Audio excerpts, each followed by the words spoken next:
So as I've watched this Pearl character in 2 movies now, I can't help but think of how great her husband is. Howard accepts and loves his wife even though she's a murderous psychopath. Almost makes you wonder how far you would go for your ride or die.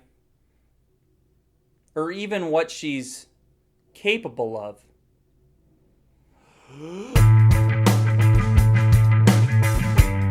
Pearl is the prequel to the recent horror slasher movie X. The year is 1918, and this is about a young woman with a dream. A dream to be a star, like the dancing girls in the moving pictures. She doesn't want to live on the family farm forever, and the way to achieve her dream is to murder some folks. Oh yeah, and Howard, her husband, he's off in World War I.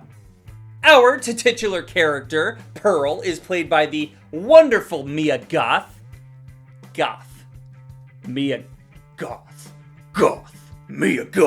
I just can't stress enough how fantastic she was in this. It's cool knowing that in X, Pearl is this old murderous woman that just yearns to be young and desirable again. And now you get to see how she was roughly 60 years younger. Obviously, she's gonna be a different character because people change, but what remains the same are those serial killer traits. We get to see the events that lead to Pearl's first kill and her descent into madness. And Mia Goth, she's all in for the whole ride. She's able to just snap from this sane, head in the clouds girl to complete psycho in the blink of an eye. And when it goes down, it's honestly impressive. She murdered that performance.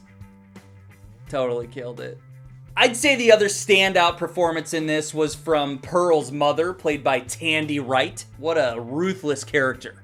I was all about it. She's a German woman living in a farmhouse with her handicapped husband and crazy daughter. And she's holding down the fort with an iron fist. This woman is intimidating as fuck. And her scenes with Pearl were my favorite. It was kind of like Carrie with her mother type of vibe. Completely different characters, but the vibe was very similar. My favorite scene of the whole movie was an argument that they had at the dinner table. Holy shit. Let's think about this for a minute. In the end credits for X, they randomly threw in a movie trailer for Pearl, which was only like 6 months ago. And now Pearl is already in theaters. Ty West filmed 2 movies and hid it from us. And sure enough, he done it again. He surprised us with another movie. This is gonna be a trilogy. And I'm fucking down. And it said it was coming out soon, so I don't know when that is, but this has to be some kind of record, right? I don't think I've ever seen an entire trilogy of movies come out within a year, and they're well edited and well produced. You can tell it's a small budget, but it's used very well. And that's A24 for you.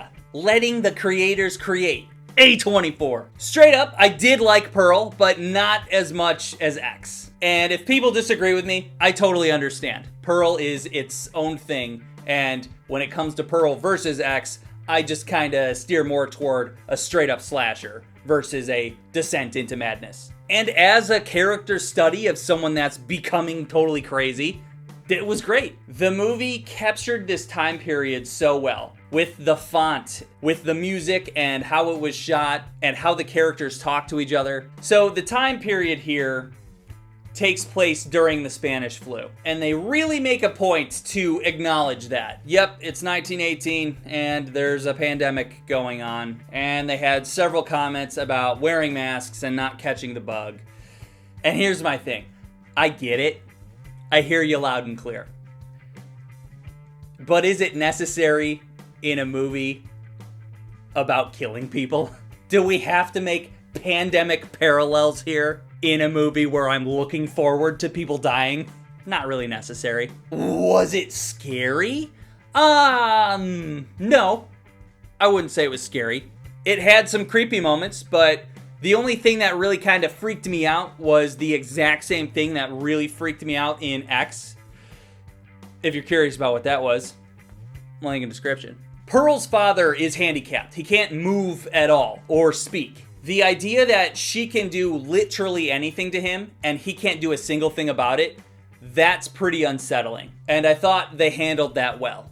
That poor fucking dude. Since this is a descent into Crazy Town, it does take a minute to set up and get there. But once people start dying, it's sweet. There are some great kills in this. Mia Goth has a monologue that goes for like 5 minutes, maybe longer. And it was an Oscar-worthy performance and admirable to watch. Seeing an actor or actress perform to the best of their ability isn't something we get to see often.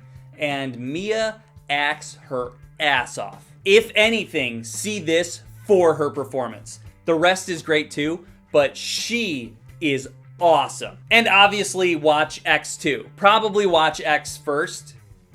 Although this is a prequel, does it really matter? Yeah, you should probably watch X first. I think that, man, I don't know if it really matters. I would watch X first, because I did watch X first. Link in description. But yeah, I don't know if it really matters that much. Either way, you'll see it. I don't know. Okay, see ya! Subscribe! Okay, this isn't really a spoiler, but the movie ends on Pearl smiling at the camera. And normally you'd get like a freeze frame and a fade out.